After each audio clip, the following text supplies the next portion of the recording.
So hello everyone, very good morning बेटा। कैसे हो आप लोग? सब बढ़िया है ना? आशा करते हैं सब बढ़िया होंगे, फैमिली भी बढ़िया चल रही है, मज़ा आ रहा है। कल की आपने शायद 2 क्लास देख ली होगी बेटा। सेल बायोलॉजी हमारा चैप्टर चल रहा था, क्रैश कोर्स नीट 2022 के लिए स्पेशली एनसीईआरटी बेस्ड, थोड़ा सा एनसीईआरटी के बाहर भी, क्योंकि एनटीए कभी कभी आपका 5% क्वेश्चन बाहर से भी पूछ लेता है। राइट बेटा? तो कल बेटा हमने बहुत कुछ पढ़ा था इसके चैप्टर के बारे में, और हमने सम अलग अलग चीज़ों के बारे में पढ़ा था कि यार सेल बायोलॉजी में होता क्या है, सेल बेसिकली क्या करता है, सेल के बारे में क्या होता है।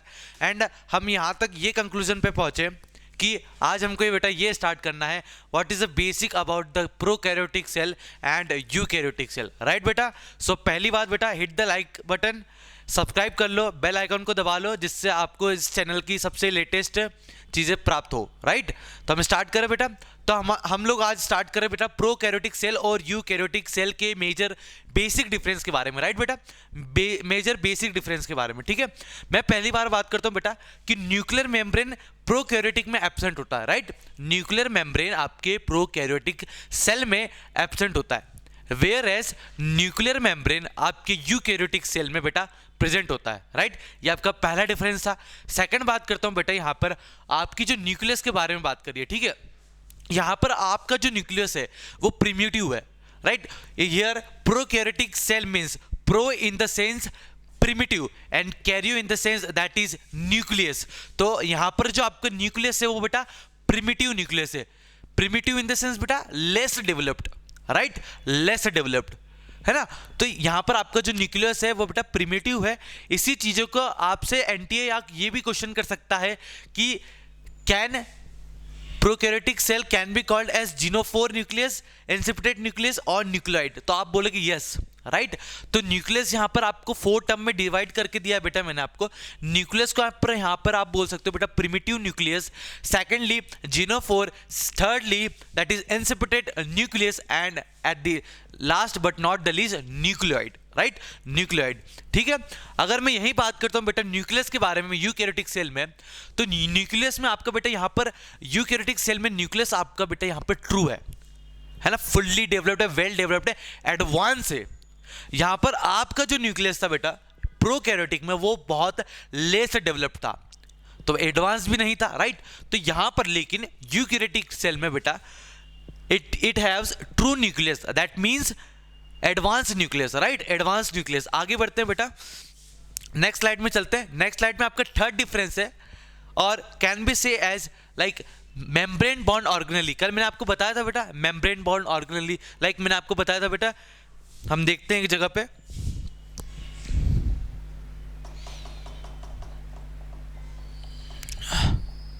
कल मैंने आपको बेटा मेम्ब्रेन बॉन्ड ऑर्गेनेली बताई थी। ठीक है, मैंने बताया था नॉन मेम्ब्रेनस है ना, सिंगल लेयर और डबल लेयर है ना। आपको मैंने निमोनिक्स भी बताई थी बेटा, क्या थी? बड़े मजे आए थे बेटा।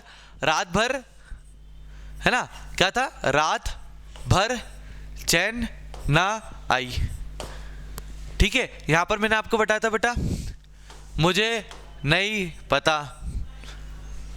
ठीक है, ये निमोनिक्स बताई थी बेटा। R for ribosome, right? Basal body, centriole, nucleolus inclusion body, nucleolus inclusion body. तो बेटा ये आपकी क्या है? नॉन मेम्ब्रेनस ऑर्गेनेलीज है। राइट? नॉन मेम्ब्रेनस ऑर्गेनेली है। तो यहीं पर बेटा आपको जो मेजर डिफरेंस है बेटा यहां पर जो है, जो आपका मेजर डिफरेंस था बेटा कि that cell membrane bound organelle are absent, और मतलब मेम्ब्रेन बॉन्ड में यहां पर मैं आपको इंक्लूड कर दूंगा बेटा सिंगल लेयर भी यहां चलेगा और साथ में डबल लेयर भी चलेगा। तो आपके जो प्रोकैरियोटिक है बेटा, प्रोकैरियोटिक में ना ही कोई सिंगल मेम्ब्रेन ऑर्गेनेली होता है, ना ही कोई डबल मेम्ब्रेन ऑर्गेनेली होता है। राइट? तो हमारे जो एग्जांपल्स है कुछ, for example Golgi body, endoplasmic reticulum etcetera are absent just because they all are may be possible single membrane organelle और may be possible as double membrane organelle। Right? तो यहां पर आपकी membrane bond organelle are absent। तो क्या अगर जिनके पास में membrane है वो absent है, तो जिनके पास में membrane नहीं है क्या वो प्रेजेंट हो सकते हैं? राइट बेटा। सो सेकंड पॉइंट में यहां पर लिखा है बेटा कि membrane less organelle are present, membrane less organelle are present। Membrane less में हमने क्या पढ़ा था बेटा, रात भर चैन ना आई, रात राइबोसोम, बी बेसल बॉडी, भर चैन, सी से सेंट्रियोल, एन से न्यूक्लियस न्यूक्लियोइड सॉरी, और आई से इंक्लूजन बॉडी। ये आपके बेटा क्या है, मेम्ब्रेन लेस ऑर्गेनली है, मेम्ब्रेन लेस ऑर्गेनली है। तो प्रोकैरियोटिक में membrane less organelle are present, whereas एज जब मैं यूकैरियोटिक की बात करता हूं बेटा, जब मैं यूकैरियोटिक की बात करता हूं तो यूकैरियोटिक में ही मेम्ब्रेन बॉर्न ऑर्गेनली आर प्रेजेंट, राइट। मतलब आपका जो ईजी लव से मैंने आपको जो कल बताया था बेटा, E G love, endoplasmic reticulum, golgi body, lysosome, vacuoles, ये आपकी single membrane cell, single membrane थी, राइट, सिंगल मेम्ब्रेन थी। और मैंने आपको सेकेंडली क्या बताया था बेटा, है ना, सेकेंडली क्या बताया था आपको, मुझे नहीं पता, मतलब मुझे नहीं पता, न्यूक्लियस, माइटोकॉन्ड्रिया और इंक्लूजन बॉडी, राइट। ये आपकी डबल मेम्ब्रेन थी, सॉरी, है ना, मुझे नहीं पता, पी फॉर प्लास्टिड्स, है ना, एन फॉर न्यूक्लियस और एम फॉर माइटोकॉन्ड्रिया। ये आपकी डबल मेम्ब्रेन है, राइट, डबल मेम्ब्रेन है। और ये easy love, endoplasmic reticulum, golgi body, lysosome, vacuoles, ये आपकी सिंगल मेम्ब्रेन है, राइट। तो यहाँ पर आपकी सिंगल भी प्रेजेंट रहेगी और आपके डबल मेम्ब्रेन भी प्रेजेंट रहेगी। सिंपल सी बात है बेटा, प्रोकैरियोटिक में आपकी जो है membrane bound organelle are absent, जिसमें भी सिंगल मेम्ब्रेन हो चाहे डबल मेम्ब्रेन हो, वो सेल ऑर्गेनली आपकी प्रोकैरियोटिक में एब्सेंट होती है, जस्ट बिकॉज वो लेस डेवलप्ड है। वेयर एज जब मैं यूकैरियोटिक की बात करता हूँ गुरु, यूकैरियोटिक में यही आपके membrane bound organelle, for example single membrane, for example double membrane, यहां पर आपकी प्रेजेंट रहेगी, कहां, यूकैरियोटिक में, राइट बेटा, यूकैरियोटिक में। वेयर एज जब मैंने आपको बताया कि अगर मेम्ब्रेन बॉन्ड ऑर्गेनली बेटा यहां पर एब्सेंट है तो मेम्ब्रेन लेस शायद प्रेजेंट होगी, राइट। तो यहां पर आपको प्रोकैरियोटिक में बेटा membrane less organelle are present. तो membrane less organelle are present, तो क्या अगर मेम्ब्रेन लेस ऑर्गेनली अगर प्रोकैरियोटिक में प्रेजेंट है तो क्या यूकैरियोटिक में नहीं होगी, नहीं बेटा, यहां पर होगी। बेसिक डिफरेंस आपका यहां पर आता था बेटा राइबोसोम का, राइट, राइबोसोम का। तो बेटा मैंने आपको बताया है ना, membrane less organelle are present in what, prokaryotic, whereas same membrane borne organelle are membrane less organelle are present in the eukaryotic also, but the major difference between that is about ribosome unit, that is यहां पर आपको ribosome prokaryotic में just 70 S का मिलता है, whereas बेटा eukaryotic में आपको राइबोसोम 70 एस के साथ में ही 80 एस भी मिलता है, राइट। ये याद रखना बेटा, यहां पर सिर्फ मेजर डिफरेंस है बेटा 80 एस का, मेजर डिफरेंस है बेटा आपका यहां पर 80 एस का, ठीक है। अगर मैं बेटा फिफ्थ पॉइंट की बात करता हूं बेटा, तो कंपार्टमेंटलाइजेशन, मतलब कंपार्टमेंट में डिवीजन होना, compartmentalisation of a cytoplasm is absent in what, prokaryotic. तो प्रोकैरियोटिक में आपको कंपार्टमेंटलाइजेशन देखने को नहीं मिलता, लेकिन वेयर एज यूकैरियोटिक जो कि एडवांस न्यूक्लियस के साथ में है बेटा, उसमें आपको कंपार्टमेंटलाइजेशन ऑफ अ साइटोप्लाज्म देखने को मिलता है।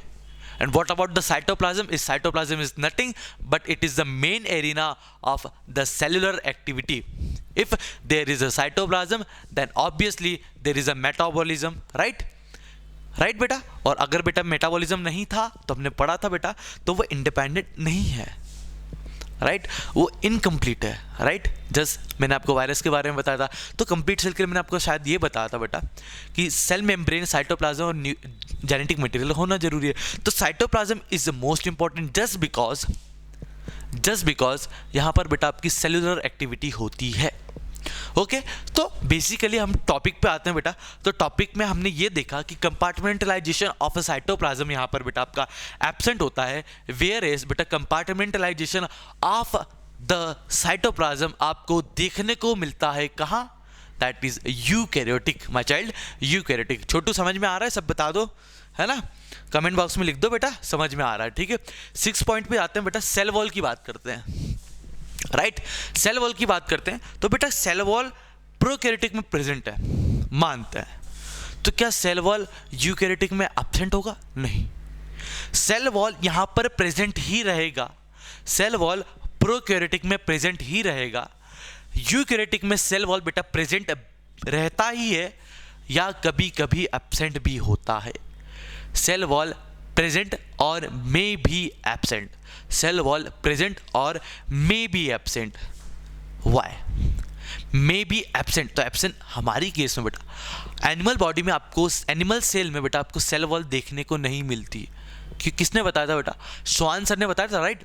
जब सेल थ्योरी दी थी उन्होंने बोला था कि presence of cell wall is the unique characteristic of the plant. उन्होंने ये कंक्लूजन दिया बेटा कि सेल वॉल आपके एनिमल सेल में नहीं होता, यूकैरियोटिक्स में हम आते हैं। ठीक है, बताओ, है ना? अगर मैं बोलूं बेटा सेल वॉल यहां प्रेजेंट होता है और मे भी एब्सेंट होता है, राइट? और मे भी एब्सेंट होता है बेटा, है ना? मे भी एब्सेंट होता है और यहाँ पर बेटा आपका सेल वॉल प्रेजेंट होता है। बेसिकली यहाँ पर हम लोग बात करते हैं बेटा कि यहाँ पर आपकी जो सेल वॉल है प्रोकैरियोटिक में वो बनी किससे है। तो अगर मैं बेटा बोलता हूँ प्रोकैरियोटिक में, तो प्रोकैरियोटिक में जो आपकी जो सेल वॉल है बेटा वो पेप्टिडोग्लाइकेन से बनी है। वेयर एज अगर मैं इसके एग्जाम्पल की बात करता हूँ तो बेटा दैट इज किंगडम मोनेरा, और मोनेरा का ही मैं बेटा एग्जाम्पल लेता हूँ, दैट इज बैक्टीरिया, राइट? तो बैक्टीरिया की जो सेल वॉल है बेटा वो आपके पेप्टिडोग्लाइकेन से बनी है, राइट? वो आपकी बेटा पेप्टिडोग्लाइकेन से बनी है। अगर मैं बेटा यहाँ पर कुछ एग्जाम्पल देता हूँ, फॉर एग्जाम्पल प्रोटिस्टा, फंजाई, है ना? Protista, fungi and plantae. तो मैं बेटा फंजाई की बात करता हूँ तो फंजाई में आपकी जो सेल वॉल है that is made up of chitin, whereas in plantae the cell wall is made up of cellulose. Cell wall is made up of cellulose, right बेटा, है ना? अगर मैं 7th पॉइंट की बात करता हूँ बेटा तो फ्लैजिला यहाँ पर आपको देखने को मिलता है। मुझे आप कमेंट बॉक्स में बताइए कि what is the meaning of flagella, right? ये आपका होमवर्क है बेटा, टास्क है आपका कि आपको कमेंट बॉक्स में ये बताना है कि what do you mean by flagella. कल हम और डील करेंगे, लेकिन अभी बताते हैं बेटा कि प्रोकैरियोटिक में फ्लैजिला जो आपका है प्रेजेंट, हाँ फ्लैजिला आपका यूकैरियोटिक में भी प्रेजेंट होता है। डिफरेंस यहाँ आता है बेटा कि फ्लैजिला बना कहाँ पर है, और नहीं सॉरी कैसे बना है। जब प्रोकैरियोटिक की बात करता हूँ बेटा तो आपका जो फ्लैजिला बना है वो आपकी फ्लैजिलिन प्रोटीन से बना है, वेयर एज यूकैरियोटिक में बेटा आपका जो फ्लैजिला है वो ट्यूबुलिन प्रोटीन से बना है। ठीक है, तो डिफरेंस क्या है बेटा? यहाँ पर फ्लैजिलिन प्रोटीन से बना है और यहाँ पर बेटा आपका ट्यूबुलिन प्रोटीन से बना है। सेकंड 8th पॉइंट देखते हैं बेटा, यहाँ पर आपका जो हिस्टोन प्रोटीन होता है, राइट? हिस्टोन प्रोटीन जो होता है बेटा प्रोकैरियोटिक में एब्सेंट होता है, वेयर एज हिस्टोन प्रोटीन बेटा यूकैरियोटिक में प्रेजेंट होता है। ठीक है, यूकैरियोटिक में प्रेजेंट होता है। अब जब हिस्टोन प्रोटीन प्रेजेंट है तो क्रोमोसोम फॉल्स होगा, राइट? क्रोमोसोम फॉल्स होगा, सॉरी अगर हिस्टोन प्रोटीन एब्सेंट है तो क्रोमोसोम फॉल्स होगा, ऑब्वियसली बेटा। तो प्रोकैरियोटिक में बेटा आपको क्रोमोसोम फॉल्स मिलता है जस्ट बिकॉज उसके पास में नेक्ड डीएनए है। और नेक्ड का मतलब क्या होता है बेटा? DNA without histone, right? DNA without histone को ही मैं बेटा बोलता हूँ नेक्ड डीएनए। आपका क्रोमोसोम फॉल्स क्यों है बेटा? Chromosome is false just because of necked DNA। और necked DNA का मतलब क्या हो गया बेटा? necked DNA का मतलब क्या हो गया? necked DNA का मतलब हो गया DNA without histone, DNA without histone. ठीक है, वेयर एज क्रोमोसोम आपको ट्रू मिलता है बेटा यूकैरियोटिक में। ठीक है, क्रोमोसोम आपको ट्रू मिलता है बेटा, ट्रू देखने को मिलता है कहाँ? यूकैरियोटिक में। तो आपके बेटा ये मेजर डिफरेंस हो गए, है ना? डिफरेंस बोल सकते हैं, कैरेक्टरिस्टिक्स बोल सकते हैं। ठीक है, ये आपके मेजर कैरेक्टरिस्टिक्स, मेजर डिफरेंस हो गया बेटा प्रोकैरियोटिक और यूकैरियोटिक के बारे में, राइट? अगर अभी तक बेटा आपको समझ में आया है, राइट? अगर अभी तक आपको समझ में आया तो प्लीज़ बेटा hit the like button. Okay okay, आपके बताइए बेटा आपको कैसा कुछ चाहिए, क्या कर सकते हैं हम, तो हम आपके लिए कितना मेजरली हम डिसाइड कर सकते हैं, तो आप मुझे प्लीज़ बताइएगा, राइट? कमेंट बॉक्स में, है ना? अब मैं बात करता हूँ बेटा, बेसिकली हम लोग अब स्टार्ट करते हैं बेटा major characteristics about the prokaryotic cell. अब हमने अभी उस थोड़ी देर पहले बेटा हमने प्रोकैरियोटिक और यूकैरियोटिक के थोड़े बहुत डिफरेंस देखे, थोड़े बहुत कैरेक्टरिस्टिक्स देखे। अब हम एक एक करके दोनों बच्चों को पकड़ेंगे। पहला बच्चा हमारा प्रोकैरियोटिक सेल, दूसरा बच्चा हमारा यूकैरियोटिक सेल। आज हमने पकड़ा है प्रोकैरियोटिक सेल को।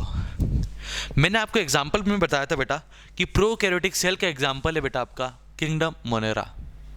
मोनेरा में ही मैं आज लेता हूं बेटा बैक्टीरिया को, और मैंने जैसे बताया बेटा प्रो मतलब primitive, that means less developed, and Cairo मतलब बेटा होता है आपका न्यूक्लियस। कैरियो मतलब होता है बेटा आपका न्यूक्लियस। अगर मैं कुछ बैक्टीरिया के शेप और साइज के बारे में बात करता हूं बेटा, तो पहला जो आपका शेप है स्पाइरल, उसके लिए हम टर्मिनोलॉजी यूज करते हैं कोकस, वेयर एज रोड लाइक के लिए हम बेसिलस यूज करते हैं, वेयर एज कॉमा शेप्ड के लिए हम विब्रियो यूज करते हैं, वेयर एज स्पाइरल शेप के लिए हम स्पाइरलम वर्ड यूज करते हैं। राइट बेटा, तो spherical coccus, spherical in the sense round, spherical coccus, rod like मतलब bacillus, whereas comma shaped मतलब विब्रियो, वेयर एज स्पाइरल मतलब बेटा स्पाइरुलम। राइट, ये आपके कुछ बेसिक और मेजर शेप बैक्टीरिया के शेप एंड साइज थे। मैंने यहाँ पर बेटा आपके पास में एक प्रोकैरियोटिक सेल का डायग्राम बनाया है, जहां पर मैंने, आप शायद देख लो बेटा, आप कॉपी कर लो इसे, ठीक है। ये आपकी एक प्रोकैरियोटिक सेल का बेटा डायग्राम है। यहाँ पर जो आपकी जो आउटर मोस्ट लेयर है, राइट, आउटर मोस्ट लेयर है वो आपकी बेटा ग्लाइकोकैलेक्स है। ग्लाइकोकैलेक्स, आगे जाके हम इनके बारे में इंडिविजुअल भी पढ़ेंगे। तो जो आपकी जो आउटर मोस्ट लेयर है बेटा, दैट इज ग्लाइकोकैलेक्स, वेयर एज उसके अंदर वाली जो लेयर है वो आपकी बेटा सेल वॉल है। सबसे अंदर वाली लेयर है बेटा आपकी सेल मेम्ब्रेन। ये जो आपको दिख रहा है बेटा, that is your DNA. DNA भी कौन सा था बेटा, ये नेक्ड डीएनए था प्रोकैरियोटिक में, राइट। नेक्ड डीएनए मतलब डीएनए विदाउट हिस्टोन। तो बेटा आपका जो ये डीएनए है वो आपका नेक्ड डीएनए है, उसके अंदर ही आपको देखने को मिलेगा न्यूक्लियोइड, राइट। और जो सेलुलर एक्टिविटी वाली स्पेस है बेटा, उसको मैंने बोला साइटोप्लाज्म, उसको मैंने बोला बेटा साइटोप्लाज्म। ये जो आपका बेटा यहाँ पर आपको राइबोसोम देखने को मिल रहा है, और राइबोसोम भी कौन सा बेटा 70S, और यूकैरियोटिक में बेटा 70S के साथ में ही आपको 80S देखने को मिलेगा, राइट। तो प्रोकैरियोटिक में बेटा ये जो आपका राइबोसोम है वो 70S का था, राइट। ये जो आपकी जो 3 लेयर को कंबाइन करता हूं बेटा, तो मैं बोलता हूं ये ट्राई लेयर्ड है, try layered single protective layer, try layered single protective unit, right. Protective unit है ये, सिंगल प्रोटेक्टिव यूनिट है जो कि आपकी ट्राई लेयर है। अगर मैं इन सिर्फ 2 लेयर की बात करता हूं तो बेटा इनके बीच का जो गैप है मैं उसको बोलता हूं बेटा पेरीप्लाज्मिक स्पेस, पेरीप्लाज्मिक स्पेस, जो कि आपके लाइसोसोम लाइक होते हैं, जो कि आपके लाइसोसोम लाइक होते हैं। ये डायग्राम समझ में आ गया? आगे चलें बेटा, तो आगे चलते हैं बेटा, कुछ जनरल कैरेक्टरिस्टिक्स ऑफ प्रोकैरियोटिक की बात करते हैं, कुछ जनरल कैरेक्टरिस्टिक्स ऑफ प्रोकैरियोटिक की बात करते हैं, है ना। प्रोकैरियोटिक में हम सबसे पहले बेटा ग्लाइकोकैलेक्स देखेंगे। उससे पहले मैं आपको एक नोट लिखवाना चाहता हूं, जैसे कि बेटा अभी हमने देखा सबसे आउटर मोस्ट लेयर थी, राइट। हमने अभी एक डायग्राम बनाया था गुरु, तो सबसे आउटर मोस्ट लेयर बेटा मैंने क्या बोली थी, ग्लाइकोकैलेक्स। अंदर वाली क्या बोली थी बेटा, सेल वॉल, और उसके अंदर वाली बोली थी बेटा सेल मेम्ब्रेन। जब मैं इन तीनों को बनाता हूं, glycocalyx, cell wall, cell membrane, ये तीनों मिलके बनाते हैं आपका बेटा सेल एनवलप, सेल एनवलप। तो बेटा याद रखना, glycocalyx, cell wall, cell membrane आपका मिलके बनाते हैं बेटा सेल एनवलप, लिफाफा, लिफाफा बेटा सेल एनवलप बनाते हैं आपका। कौन कौन बनाते हैं बेटा, ग्लाइकोकैलेक्स, सेल मेम्ब्रेन और सेल वॉल, ठीक है। अगर बेटा मैं इंडिविजुअली बात करता हूं सबसे पहले ग्लाइकोकैलेक्स की, तो ग्लाइकोकैलेक्स क्या है बेटा आपका, ये जनरल टर्म है used for all the substance present outside the bacteria. Glycocalyx बेटा आपका एक जनरल टर्म है जो कि यूज होता है, क्या किस लिए यूज होता है, used for all the substance present outside the bacteria, present outside the bacteria. कुछ अलग अलग बात करते हैं बेटा। ग्लाइकोकैलेक्स बेटा कैप्सूल फॉर्म और स्लाइम फॉर्म, स्लाइम लेयर की बात करते हैं बेटा। अगर कैप्सूल फॉर्म में है बेटा, तो ये डायग्राम देखिए, ये आपको यहाँ पर कैप्सूल फॉर्म में बेटा ऑर्गेनाइज्ड मैनर में मिलेगा, राइट, ऑर्गेनाइज्ड मैनर में मिलेगा। स्लाइम लेयर की बात करता हूँ बेटा, तो ये आपको नॉन ऑर्गेनाइज्ड फॉर्म में मिलेगा। यहाँ पर जो आपको डेंस पैकेजिंग मिलेगी, वेयर एज यहाँ पर आपको लूजली पैक्ड मिलेगा, है ना। तो इनका बेसिक मेजर फंक्शन हो गया बेटा, कैप्सूल्स का मेजर फंक्शन हो गया बेटा प्रोटेक्शन है ना, प्रोटेक्शन में मैं आगे जाकर आपको बताऊंगा कैसे पैथोजेनिक बैक्टीरिया कैप्सूल्स को यूज करते हैं to protect themselves by WBC, right, by WBC। और स्लाइम लेयर बेटा आपको कॉलोनी फॉर्मेशन के काम में आता है जस्ट बिकॉज ये अटैचमेंट में रोल प्ले करते हैं, ठीक है। तो what is the function of capsule? तो capsule protect from the environment और they protect from any other thing, right. तो बेटा आपका कैप्सूल प्रोटेक्शन में हेल्पफुल होता है, जस्ट बिकॉज ये ऑर्गेनाइज्ड है और पैक्डली है, ठीक है, पैक्डली, डेंसली पैक्ड है, ठीक है। वेयर स्लाइम लेयर बेटा आपका नॉन ऑर्गेनाइज्ड है, लूजली पैक्ड है, तो वो कॉलोनी फॉर्मेशन मतलब अटैचमेंट में काम में आते हैं, राइट बेटा, अटैचमेंट में काम में आते हैं। नोट लगाइए बेटा that most of the pathogenic bacteria are capsulated, मतलब जितने भी हो सकता है सारे ही, बट सारे नहीं बोलेंगे, तो आपके जितने भी most of the pathogenic bacteria है बेटा वो आपके कैप्सुलेटेड होते हैं, मतलब उनके बाहर आपको कैप्सूल देखने को मिलेगा, ठीक है। Capsulated in the sense capsule presence of capsule बेटा। और मैंने आपको बताया था बेटा कैप्सूल का फंक्शन क्या था बेटा, प्रोटेक्शन। तो यहाँ पर जो आपके पैथोजेनिक बैक्टीरिया है जो कैप्सुलेटेड है बेटा, उनको यहाँ पर प्रोटेक्शन मिलती है WBC से, है ना, WBC से। क्यों मिलती है बेटा, इसका आंसर आप मुझे कमेंट बॉक्स में देना, है ना। आपको बस बेसिक ये बताना कि WBC का फंक्शन क्या होता है, उससे आपको आंसर मिल जाएगा कि यार कैप्सूल्स पैथोजेनिक बैक्टीरिया को WBC से क्यों प्रोटेक्ट करती है, राइट बेटा, है ना, क्यों प्रोटेक्ट करती है। जाहिर सी बात है बेटा पैथोजेनिक बैक्टीरिया तो ये हमारी बॉडी को हार्म करेगा, तो हमारी बॉडी एंटीबॉडीज जनरेट करेगी, है ना। तो ये कहाँ से जनरेट होगी, जिससे आप अब आपकी बारी बेटा, आप कमेंट बॉक्स में बताना, कल मैं आपको जरूर बताऊंगा। लास्ट बेटा आज की क्लास का लास्ट टॉपिक है बेटा सेल वॉल, एंड यहाँ पर बेसिक बात करी थी बेटा, यहाँ पर जो आपका सेल वॉल है बेटा that is made up of peptidoglycan, whereas as बेटा हमने डिफरेंट सेल वॉल की बात करी थी बेटा यूकैरियोटिक में, राइट। यूकैरियोटिक में हमने बोला था बेटा प्लांटे के बारे में, तो प्लांटे में क्या बना था बेटा, दैट इज सेल्यूलोज से बनी थी यहाँ की सेल वॉल, है ना। और फंजाई में बेटा यहाँ पर बनी थी बेटा काइटिन की बनी थी, है ना। आपको एक होमवर्क है बेटा कि आप मुझे बताइए प्रोटिस्टा की सेल वॉल किससे बनी होती है।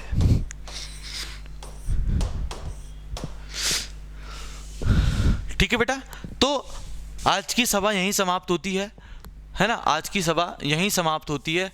आशा करते हैं आपको समझ में आया होगा, ठीक है, आशा करते हैं बेटा आपको समझ में आएगा और आएगा, पक्का आएगा। तो अब बेटा ये जो क्लास चल रही है बेटा आपकी क्रैश कोर्स जो चल रहा है बेटा, ये आप अपने फ्रेंड से ज़्यादा शेयर करें, है ना। अपना कंपटीशन आप खुद बढ़ाइए और इतना अच्छा बन जाइए कि कंपटीशन से आपका फ़र्क ना पड़े। तो इसलिए बेटा अपने फ्रेंड से शेयर करिए ये सब, प्लीज़ लाइक करिए, है ना, लाइक करिए, सब्सक्राइब करिए बेटा, है ना, और मज़े करिए, ठीक है। So thank you for this channel, thank you for the compliment you are going to give me, right. मुझे पता आप लोग दोगे मुझे, है ना। प्लीज़ अपने फैमिली का ध्यान रखिए, सैनिटाइजर का यूज़ करिए, मास्क पहनिए, है ना, सोशल डिस्टेंसिंग का थोड़ा बहुत जितना भी हो पाए बेटा बच जाइए, है ना। So all the very best, have a nice day, bye bye, see you, take care.